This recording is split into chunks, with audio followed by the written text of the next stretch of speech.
I am the Tofu Golem. Please enjoy the video. You start by confirming this is an Apple Watch Series 1, then gather a known good Apple magnetic charger and a reliable 5V/1A USB power source.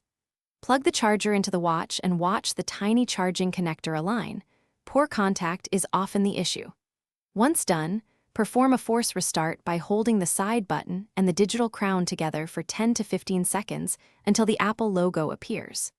If nothing happens, leave it on the charger for at least 30 minutes and continue to the next steps. Next, swap chargers. Use a different Apple-certified magnetic cable and a known working wall adapter rated for phone charging. Sometimes the cable or adapter fails, changing them rules that out. Inspect the back of the watch for dirt or corrosion and gently clean with a dry, soft bristle brush. Do not use liquids. After 30-60 minutes on a reliable charger, try the force restart again.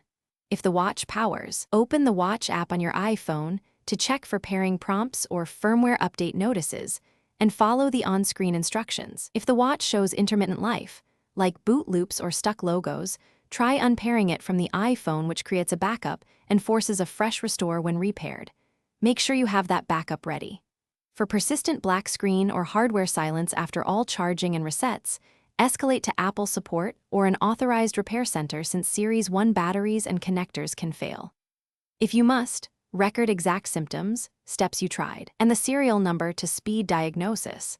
This information helps technicians find the right repair path. Thanks for watching. Consider subscribing if we helped you today.